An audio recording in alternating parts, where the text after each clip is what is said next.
Olá, sejam muito bem-vindos ao Multi Entrevistas. Aqui neste espaço a gente conversa com lideranças, gestores e empreendedores que fazem a diferença. E no programa de hoje vamos conversar com Otelmo Drebes Júnior, sócio da Lebs e também mentor de donos de lojas e lojistas. Cara, obrigado por vir essa noite aqui. Ano passado eu tive a oportunidade de entrevistar num momento atípico, em plena enchente, a gente focando como ajudar os lojistas a atravessar o período mais difícil da história do Rio Grande, e vocês foram atingidos diretamente. Tu falou com propriedade, né, de como superar, e foi muito legal, ajudou muita gente. Mas, passado esse tempo todo, muitas pessoas não te conhecem. Dá uma relembrada na tua trajetória e depois a gente fala do hoje e do futuro. Boa, Márcio, primeiro agradecer o convite de estar aqui. A gente já tem uma relação de longa data, né? Então é sempre um prazer estar contigo, tomando um cafezinho aqui, podendo compartilhar um pouco mais dos conhecimentos. Márcio, eu digo que a minha carreira, ela começou ao contrário. Mas como assim? Eu fui primeiro empreendedor para depois ser CLT. Né? Então, quando eu tinha 17 anos de idade, eu comecei embora, né, eu vivo a empresa da minha família, né, que é a Lebs já desde piá, mas nunca trabalhei formalmente lá. Eu resolvi ser empreendedor com 17 anos de idade. Eu montei uma sociedade com meu cunhado na época. Eu sou natural de São Jerônimo, né? E a gente montou uma empresa de transportes que trazia o pessoal de São Jerônimo para Porto Alegre. Que tri. Então, a gente começou primeiro com transporte de passageiros, né? O pessoal que estudava, né? Aquelas mães que deixam relativamente perto, né? São Jerônimo e Porto Alegre, fica 1 hora daqui, né? E então a gente começou com esse transporte, foi crescendo, a gente colocou a segunda van, e aí só que é o seguinte, a van vinha, ficava parada, e aí depois no final do dia levava, né, os estudantes de volta. E aí, para otimizar esse tempo, a gente começou a fazer transporte de pequenas cargas, né, do comércio que precisava comprar lá, e a gente já conseguia trazer de volta para São Jerônimo, né? Então, enquanto a van ficava parada, a gente começou a fazer esse transporte de pequenas cargas.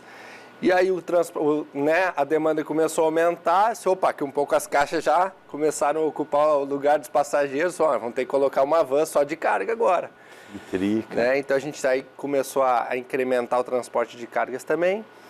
Nos finais de semana que não tinha aula, os veículos ficavam ociosos, então a gente começou com turismo, né? Fazer turismo para Gramado, turismo para Fronteira, turismo, enfim, para diversos lugares. A gente viu que tinha demanda para isso também, colocamos ônibus para turismo. Então foi muito legal, foi uma baita experiência, né? Porque eu tive a oportunidade, né, Márcio, de liderar equipes, lidar com funcionários, né? Quando tu é dono de um pequeno negócio, tu faz tudo, tu é muito operacional. Né? 17, 18 anos, tu tá ali, né? Eu tinha que liderar motoristas com a idade do meu pai. Então, realmente não era muito desafiador, né? E como é que era o nome da empresa? Era Boomerang. Olha, Boomerang Transportes. Vai ter ideia. Vai e volta. É isso aí. Voando. Né? Vai e volta, com segurança, né? Que tri, cara. Não, mas era esse o nosso propósito, e deu muito certo. A gente chegou a ter 8 veículos na época, e aí ao mesmo tempo eu fazia a faculdade também, né? Eu sou formado em empreendedorismo e sucessão familiar. Legal, pela PUC, e aí então, enfim, me formei, e aí eu resolvi morar fora, né? Que bacana. Ter uma experiência fora. Obviamente não tinha como tocar a empresa, eu acabei vendendo minha participação para o meu sócio na época. E então foi um período de muito aprendizado, sim, né? E para onde que tu foi? Qual? E aí eu fui morar na Inglaterra. Então eu passei 1 ano lá estudando, mais inglês e também cursos, né, de gestão lá. Que idade tu estava aproximadamente? Ali eu tinha 22 daí, 22. Bacana. E aí, enfim, depois desse período, tu aproveita, né, Márcio, para viajar, conhecer outros lugares e tal. Pelo menos um pub que conseguia ir. Alguns, né? Pelo menos dos Beatles foi lá. E aí depois, então, eu voltei para o Brasil, e aí eu morei em São Paulo, quando eu voltei para cá, para fazer o meu pós-graduação em São Paulo. E aí, então, começar a minha jornada CLT, né? Então, aí foi para pegar um emprego e aí fui de peso, né? Porque qualquer CLT que erra tem os seus, vamos dizer assim, seus ônus e bônus. Mas um CLT que está na família Aí não pode errar, né? A galera exige. Eu comecei a trabalhar na Telefônica, lá na época, depois eu fui para a Sempre Toshiba, né? Então vi duas empresas bem diferentes também, era analista de marketing, né? Depois fui promovido, enfim, fui crescendo também. E então consegui ver também ter a experiência de uma multinacional, de uma empresa grande. Isso em Porto Alegre ou São Paulo? Não, São Paulo. São Paulo, tudo direto. Fiz meu pós lá, depois fiz um MBA lá, nesse período estava estudando. E aí, Márcio, nesse meio tempo, meu avô, né, conhece o Otélio, né, tá no auge hoje de seus 91 anos. Que tri. Né, mas ele que foi o grande fundador da Labs. Que também começou vendendo cereais, né? A história dele. Rapadura, um dia a gente vai fazer a história só dele, mas. Ele é um que tu tem que chamar aqui, viu? Com certeza, cara. E o meu avô, assim, nesse meio tempo, meu neto querido, né? Para com essa sua escolha de São Paulo aí, vem trabalhar aqui na empresa, né? Porque aqui é um dos melhores lugares para se trabalhar e aquela coisa toda. E eu caí no conto, Márcio. Caí no conto, resolvi voltar então para Porto Alegre, para começar então a trabalhar na empresa da família. Meu vínculo sempre, né, sabia de tudo que estava acontecendo na empresa, mesmo estando de fora, mas ali então eu comecei minha trajetória na Labs. Um passo importante foi, e que eu super recomendo, né, principalmente para sucessores, jovens que estão iniciando na carreira de trabalho, que estão ingressando muitas vezes na empresa da família, eu fiz um job rotation, onde eu passei por todos os setores da companhia, e eu posso falar com bastante propriedade de cada processo, de tudo que acontece lá dentro da companhia. Então, fui vendedor, botei meu crachazinho como vendas, tenho boas histórias para contar sobre isso. Fui para trás do crediário, né, do balcão, para cobrar cliente, para analisar crédito.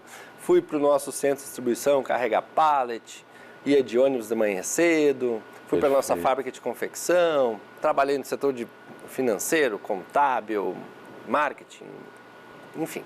Eu fiquei um ano e meio nesse processo, bem operacional. O pessoal, não, Drebs, não precisa botar a mão, deixa que eu faço aqui, né? Sim, Senão, cara, eu estou aqui realmente para aprender, né? Muito bom. Então, hoje eu posso dizer que ninguém na empresa, hoje, já passado todo esse tempo, ninguém tem o conhecimento que eu tenho, justamente por ter passado na prática por todos os setores, né? Perfeito. Então, isso me deu um embasamento para conhecer o que é uma empresa hoje, uma operação com 3.000 funcionários, com 350 lojas, que atua aí em 2 estados, né? Então, é uma complexidade. Como é que entra a mercadoria, como é que a gente gerencia, como é que isso ecoa, como é que a gente faz o marketing. E eu fui conquistando meu espaço lá dentro, né? Conhecendo a operação, fazendo alguns projetos pequenos e ganhando mais relevância, até então assumi o meu primeiro setor lá, que foi o setor de marketing. E aí a gente teve um processo de profissionalismo, de profissionalização da empresa, né, de sucessão. Então meu avô deixa a presidência, quem assume o meu pai. A gente tem uma reconfiguração na diretoria. E aí eu assumo a diretoria de marketing. Então tudo que é marketing, tanto da parte online, né, redes sociais, CRM, WhatsApp, quanto a parte offline também. Então, TV, rádio, outdoor, ponto de venda, layout de loja, tudo isso passava por mim, né? E eu até me assustava com os números, porque tu olha assim, meu Deus, Márcio, tinha poder de milhões para cá, milhões para lá e decidir isso assim, né? Eu vou ter que entrar mais a fundo no marketing, só que a gente vai fazer um rápido intervalo, porque é um assunto que rende um monte de programa, mas segura nesse momento, a gente já vai voltar, um rápido intervalo, não saia daí.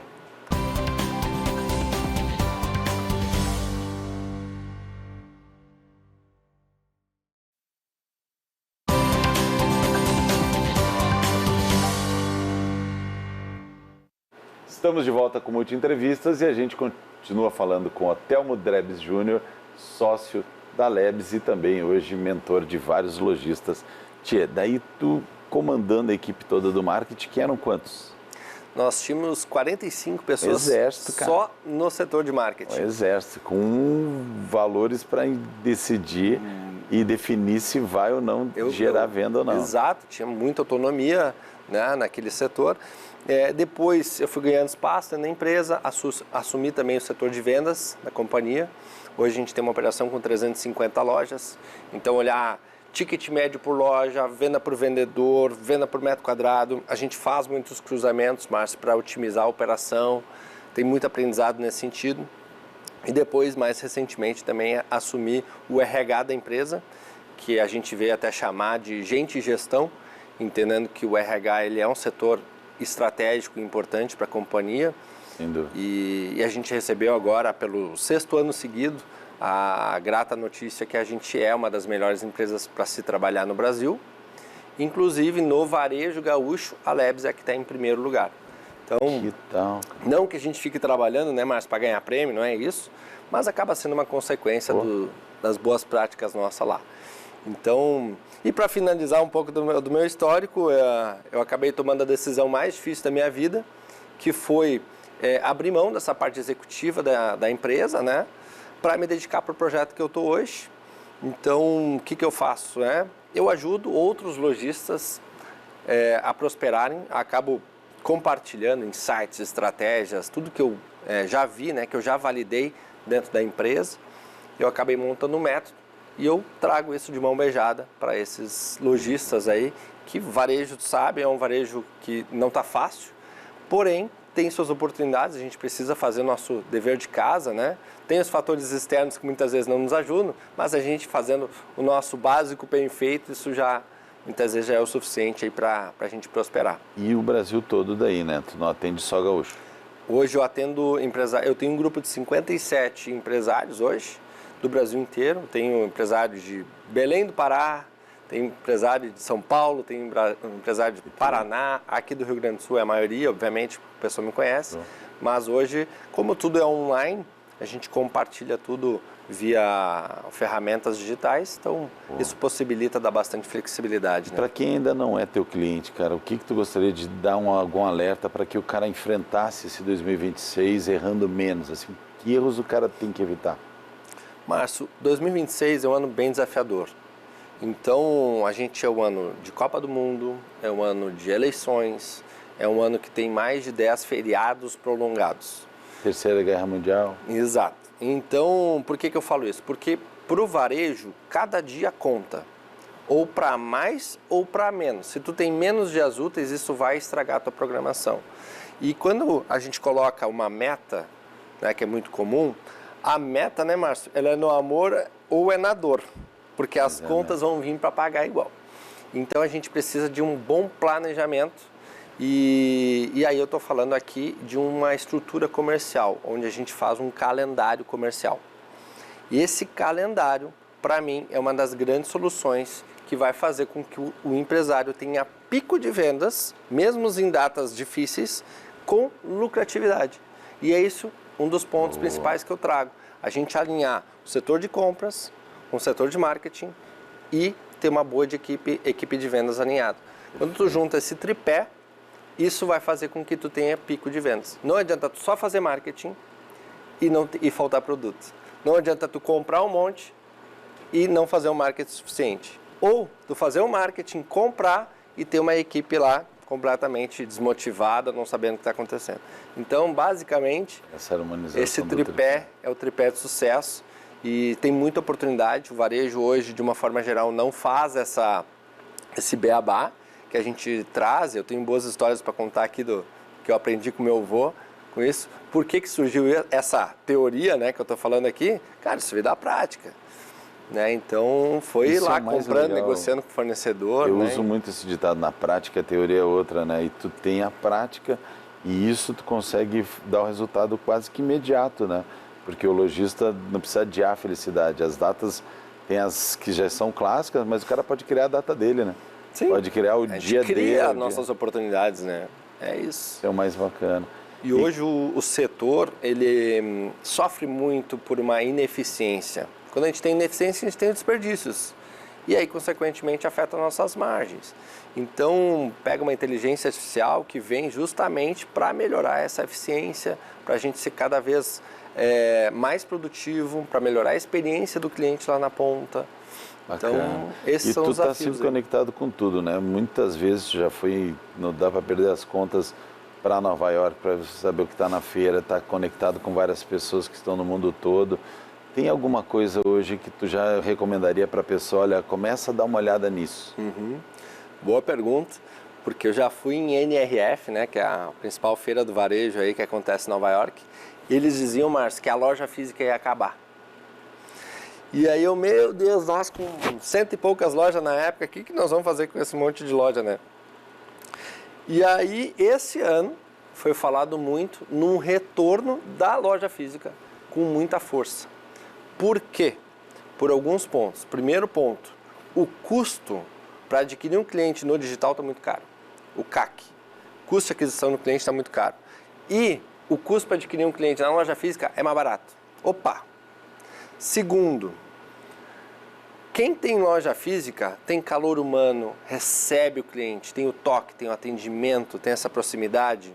Nós que temos os dados do cliente, a gente consegue ainda ser muito mais assertivo nas ações e gerar uma experiência muito melhor. Então, muitas vezes a gente reclama, porque o chinês, porque essas empresas aí de aplicativo, né, estão vendendo, estão incomodando. Márcio, os caras estão lá do outro lado do mundo, estão vendendo para o nosso cliente aqui. Aqui não, né, Márcio? Aqui não. Aqui a gente precisa conhecer o nosso cliente, mais do que o chinês. Perfeito. Então, a loja física, ela serve como um centro de relacionamento e também a gente conseguir agregar serviços para o produto que a gente vende. Então, a loja, ela passa a ser menos transacional, só produto emite nota, né, e vende, para ser mais relacional. Então, essa é a grande mudança e a loja física, ela volta com muita força esse ano aí. Cara, que legal. A gente tem mais 30 segundinhos. E o que tu projeta e acha que vai acontecer daqui a 5 anos? Cara, se tivesse que arriscar uma previsão, eu não vou esperar 5 anos para te trazer de volta, mas se tiver que arriscar, o que tu acha que vai acontecer? Com o varejo hoje, ele tem 2 caminhos.